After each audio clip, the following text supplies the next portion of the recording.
자, 오늘도 변함없이 우리 하나님을 사랑하는 마음을 가지고 각자의 처소에서 예배를 드리시는 여러분들의 심령 가운데 우리 하나님의 한량없는 은혜가 함께 하시게 되시기를 주님의 이름으로 축복합니다. 오늘 우리가 읽은 이 야고보서는 특이하게도 예수님의 형제였던 야고보에 의해서 기록되어졌다라고 알려져 있습니다. 자, 그러니까 우리가 보통 야고보라고 하면 예수님의 제자였던 야고보, 세베대의 아들 야고보를 떠올리거든요. 자, 그런데 바로 이 야고보는 헤롯 왕에 의해서 일찍 죽었기 때문에 그 여타의 기록을 남기지 못하고요. 자, 도리어 예수님의 형제 중에 한 사람이었던 야고보가 끝까지 살아남아서 예루살렘 교회의 지도자로 성장하게 되었다고 합니다. 자, 그런데 바로 이 야고보가 야고보서라는 말씀을 통해서 오늘날 이 시대를 살아가는 우리들에게 자, 이렇게 선언하고 있습니다. 자, 우리 다 같이 따라해 볼게요. 예수 믿는 우리들에게는 무엇이 경건한 삶일까? 자, 그러니까 이 야고보서가 1장부터 5장밖에 안 되는 짧은 말씀인데 이 말씀을 통해서 무엇에 대해서 얘기하고 있다고요? 자, 예수 믿는 우리들이 누려야 하는 경건이 무엇인지를 우리에게 소개하고 있다는 것입니다. 자, 오늘 우리가 읽은 이 본문도 마찬가지인데요. 자, 말씀을 보니까 자, 어떤 내용이 담겨져 있습니까? 자, 우리 먼저 다 같이 19절부터 20절 말씀 같이 한번 읽어보도록 하겠습니다. 시작. 내 사랑하는 형제들아, 너희가 알지니 사람마다 듣기는 속히하고 말하기는 더디하며 성내기도 더디하라. 사람이 성내는 것이 하나님의 의를 이루지 못함이라. 자, 그러니까 어떤 면에서는 이 굉장히 좀 충격적인 내용이 담겨져 있는데요. 자, 우리는 이 보통 경건이라고 하면 교회 안에서 행하는 여러 가지 이 신앙의 행위들을 떠올리지 않습니까? 자, 우리가 하나님 앞에 매일같이 이 1시간씩 기도를 한다라는 것, 좀 아멘을 크게 한다라는 것, 방언하는 것, 예언하는 것 등을 떠올려서 우리는 경건이라고 생각하는 경향이 있습니다. 자, 그래서 나의 삶 가운데 바로 이러한 행위들이 늘어나면 나의 믿음이 좋아졌다고 생각을 하고요. 내가 참 거룩하고 대단해졌다라고 생각을 하고는 한다라는 거죠. 자, 그러나 오늘 우리가 읽은 본문은 우리의 눈에 너무나 못마땅해 보이는 누군가를 어떻게 대우하는지의 문제가 진정한 경건이라고 말합니다. 자, 지금 나를 너무나 격동시키고 너무나 거슬리게 하는 누군가 앞에서 내가 믿고 있는 누구 때문에요? 우리 예수님 때문에. 자, 듣기는 어떻게 하고요? 속히 하고, 말하기는 더디하고, 성내기를 더디할 수 있는 것이 진정한 능력이라고 이야기하는 거예요. 자, 그래서일까요? 디모데후서 3장을 보면 바울은 자신의 아들, 자신의 영적인 아들 디모데에게 이렇게 권면합니다. 자, 마지막 때가 되면 사람들이 너무나 악해진다라고 이야기하면서 자, 그때의 사람들을 이렇게 묘사하고 있어요. 무정하며. 자, 이 무정하다라는 건 뭐예요? 사랑이 없고 인정이 없는 사람을 말하고요. 자, 원통함을 풀지 아니하며. 이것은 어떤 의미가 있냐면 원한이 생기면 반드시 복수하는 사람이 된다라고 이야기하고요. 모함하며 마음에 안 드는 사람을 뒤에서 마구 헐뜯는 사람을 말하고요. 절제하지 못하며 싸나우며. 이것은 자제력 없이 난폭한 사람을 말하는데요. 흥미로운 것은 이때 이 사납다라는 것은요, 길들여지지 않는 야생마에게 쓰여지는 표현이라고 합니다. 자, 우리 한번 따라해 볼까요?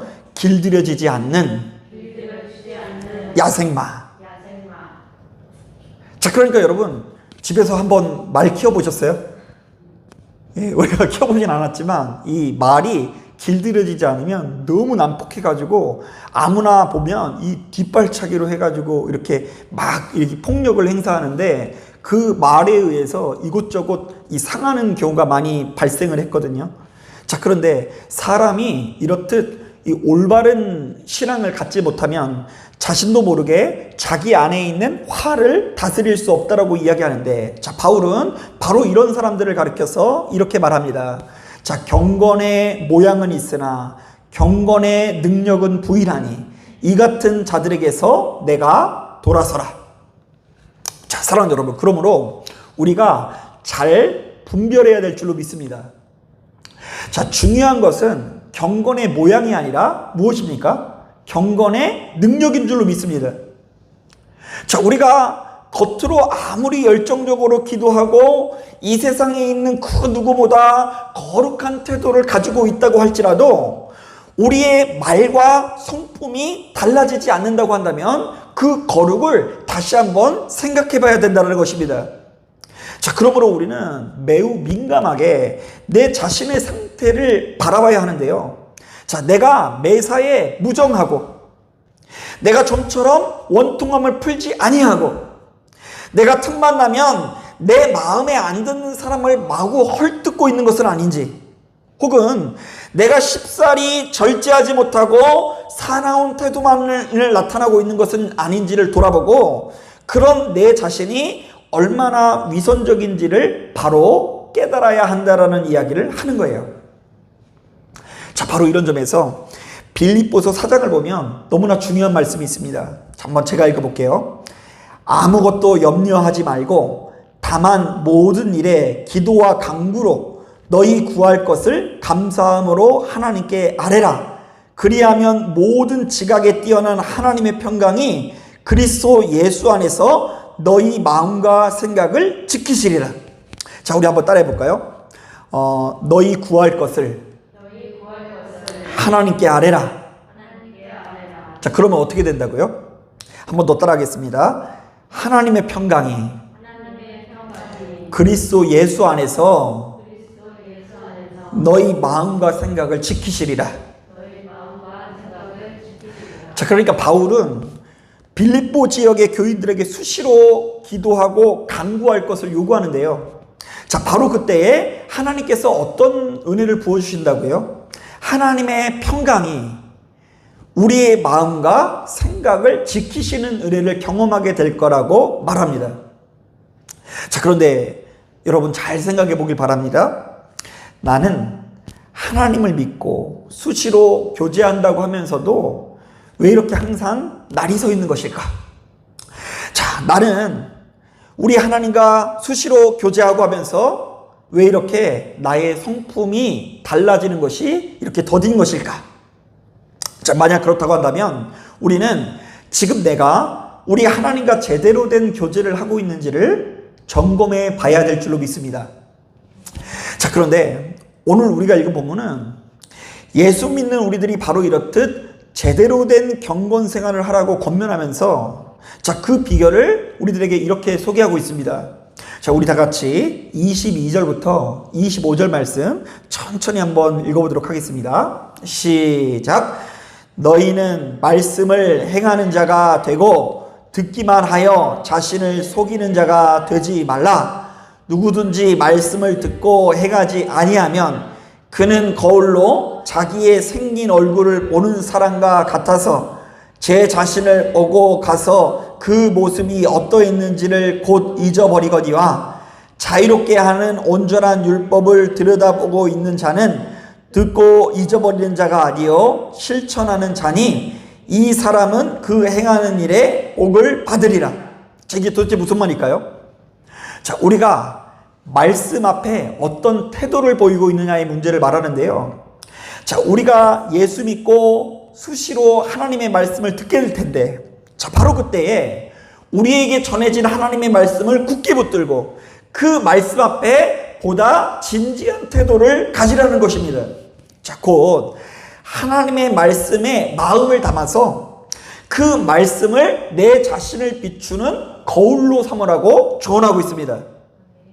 또한 매번 하나님의 말씀을 경홀히 여기며 그것을 쉽사리 잊어버리지 말고 실천하는 사람이 되기 위해서 노력해야 된다라고 권면하고 있어요.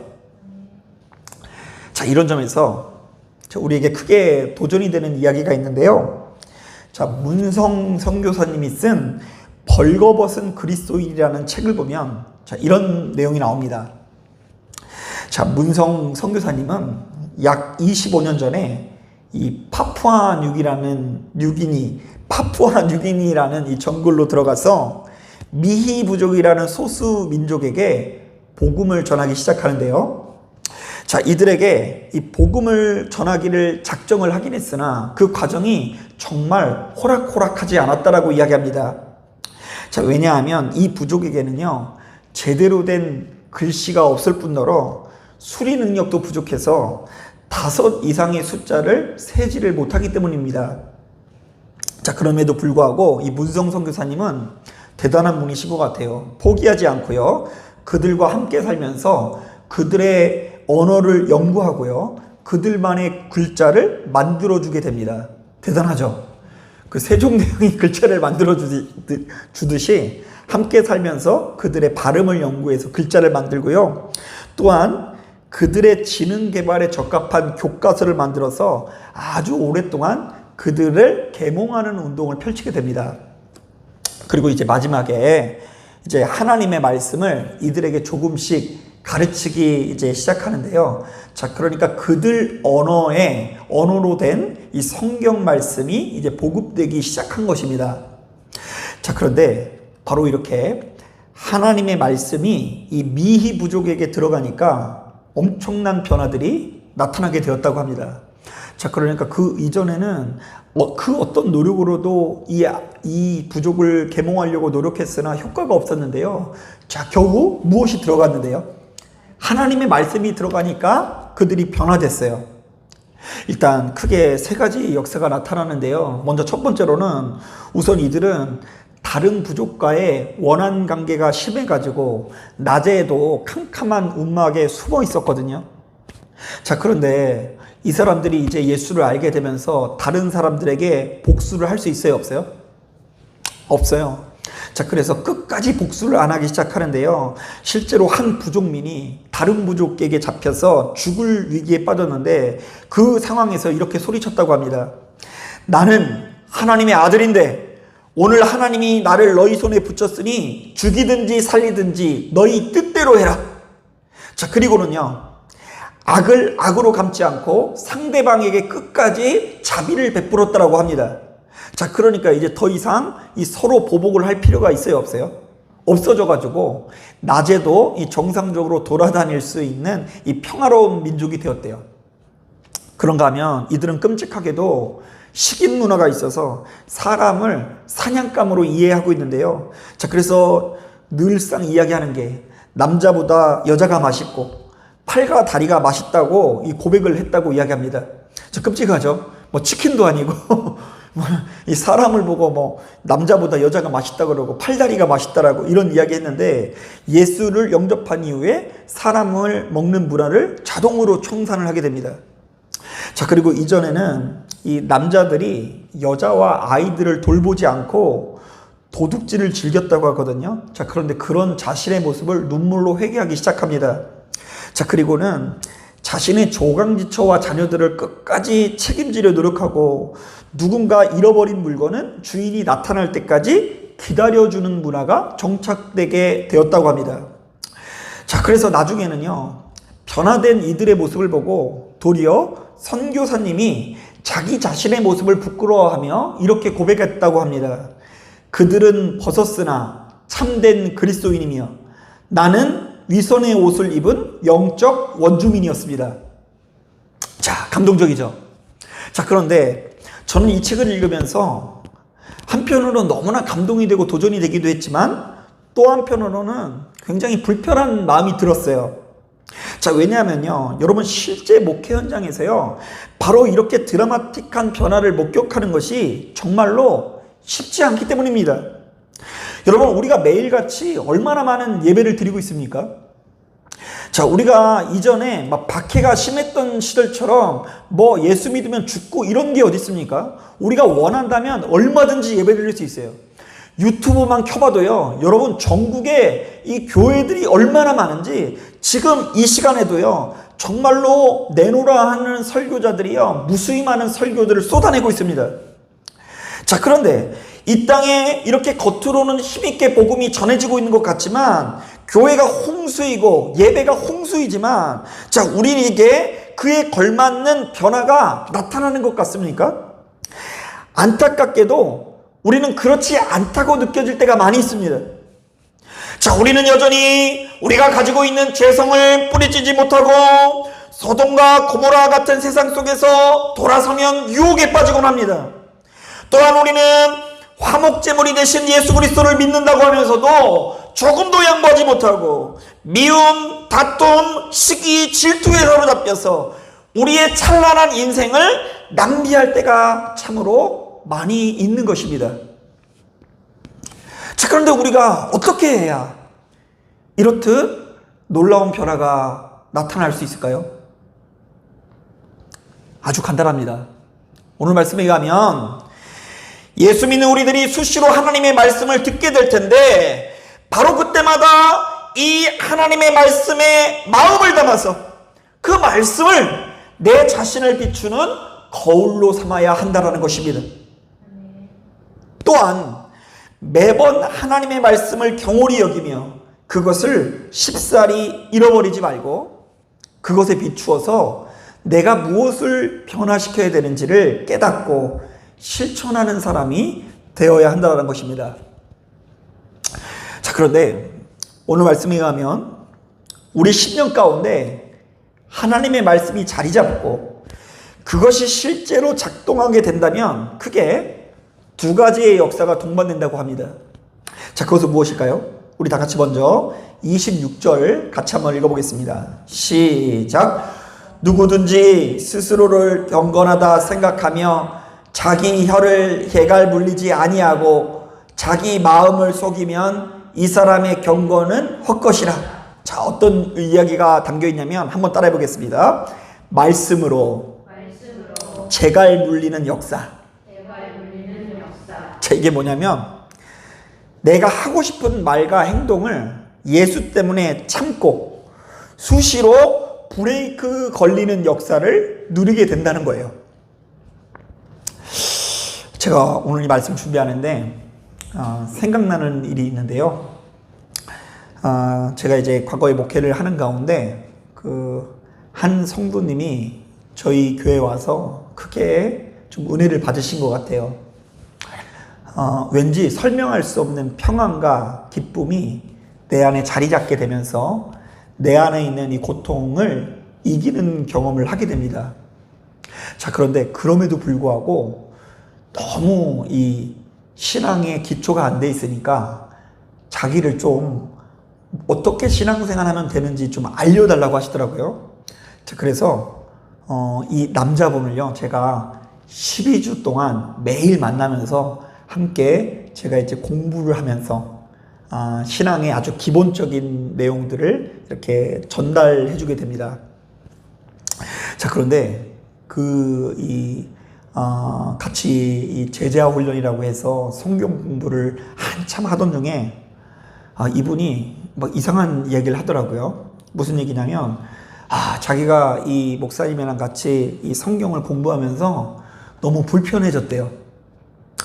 왜냐하면 하루는 똑같이 자기 아내랑 부부싸움을 하려고 하는데 그 아내가 벌써 먼저 시비를 걸더래요. 이거는 오늘 하루 싸우자는 신호래요. 그래서 이제 왔어? 그러면 뭐 가야죠. 근데 그 순간 어떤 생각이 드냐면 목사님이랑 같이 공부했던 내용이 떠오르는데 내 안에 성령께서 거하신다라는 말씀이 생각나더래요. 자, 그러니까 이제 욕을 들었으면 욕이 나가야 되는데 지금 이 욕을 누가 지켜보고 계신다?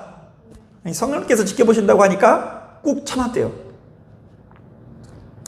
그리고는 이분이 굉장히 술자리를 좋아하시는 분이어가지고 이렇게 늘 그러듯이 술 한잔 하려고 탁 갔는데 갑자기 나는 하나님의 성전이라는 그 말씀이 자꾸 생각나더래요.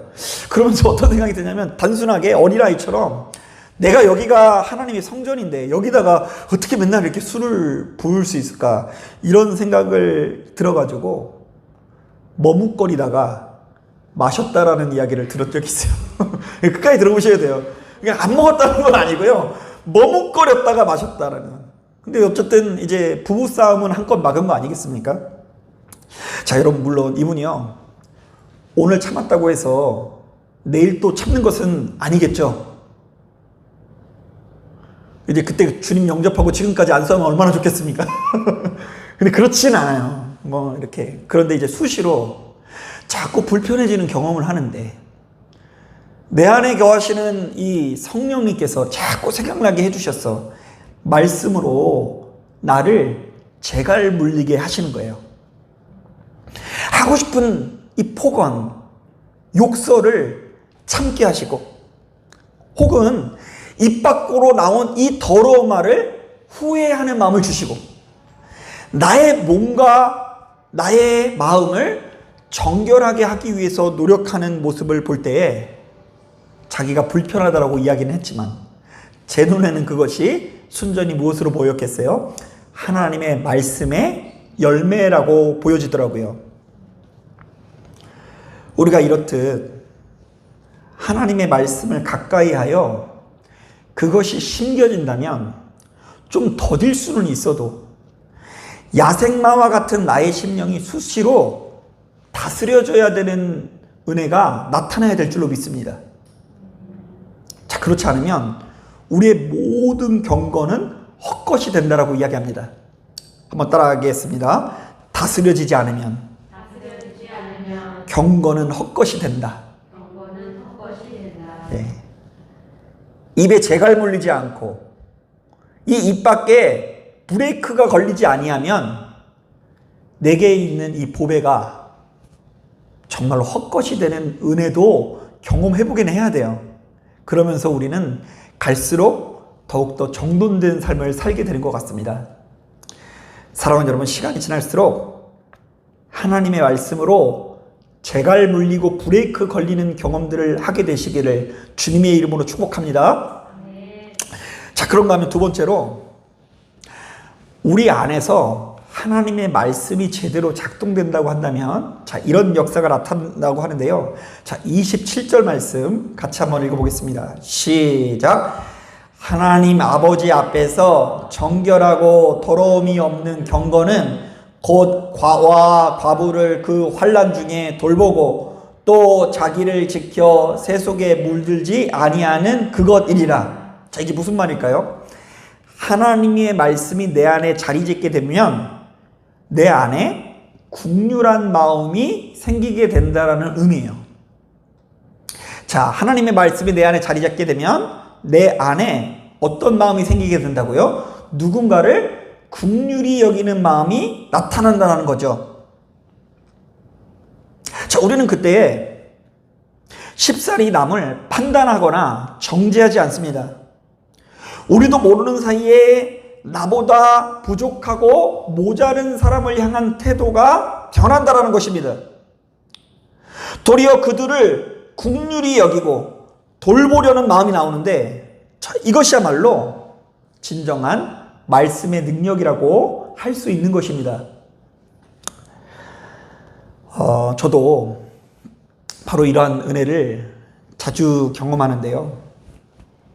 언젠가 한 번은 아무도 없는 예배당에 홀로 와서 성도님 한 사람 한 사람 떠올리며 기도하는데 갑자기 눈물이 솟구친 적이 있어요. 오해하지 마세요. 늘상 그런 건 아니고요. 이제 그날따라 이렇게 계속 눈물이 나더라고요. 왜냐하면 갑자기 우리 교회 교인 중에 너무나 감당할 수 없는 육체적인 고난 때문에 아파하는 이 성도님을 향해서 국률한 마음이 들어서 막 눈물이 나기도 하고요. 그리고 이 관계의 고난, 물질의 고난을 겪는 성도를 볼 때 나보다 훨씬 나이가 많고 경륜이 있으신 분들인데도 불구하고 안타까운 마음이 들어가지고 기도하게 되더라고요. 자, 그런데 한참 기도하다 보니까 갑자기 문득 드는 생각은 참 내가 자랑스럽다. 이런 생각이 들어요. 이게 사람 마음이 그냥 왔다 갔다 아닌 거예요. 하나님 긍휼히 여겨주시고 축복하여 주시옵소서 이러다가도 갑자기 이거 이런 수준 높은 기도를 한다니 이러면서 내가 참 대단하게 느껴지고 그러더라고요. 자, 그런데 이것은 나의 능력과 성품으로 비롯되어져 있는 기도의 수준이 아닙니다. 제가 유별나게 사랑이 많거나 수준이 높거나 대단해서가 아니고요. 그 언젠가 심겨진 이 하나님의 말씀이 성령께서 자라게 하시고 성령께서 열매 맺게 하셔서 때때로 나로 하여금 예수 그리스도의 사랑과 긍휼을 경험하게 하시는 거더라고요. 자, 우리 한번 따라해 볼까요? 나에게 있는 마음이 아니라 성령께서 자라게 하신 마음이다. 저는 이것이 진정한 경건의 능력이라고 생각하는데요. 우리가 경건의 모양을 갖추는 것보다 중요한 것은 경건의 능력을 가지는 것입니다. 자, 그런데 바로 이러한 경건의 능력은 오로지 하나님의 말씀으로부터 비롯된다는 것을 기억하십시오. 믿음은 들음에서 나며 들음은 그리스도의 말씀으로 말미암았느니라. 그러므로 예수 믿는 우리들은 바로 이러한 말씀 앞에 항시 깨어서 성실한 마음을 가지고 심고 또 심어야 될 줄로 믿습니다. 어떻게 해요? 하나님의 말씀으로 재갈을 물리고 하나님의 말씀으로 되지는 않지만 긍휼의 능력을 키워나가실 수 있는 저와 여러분 되기를 주님의 이름으로 축복합니다. 자, 기도하겠습니다.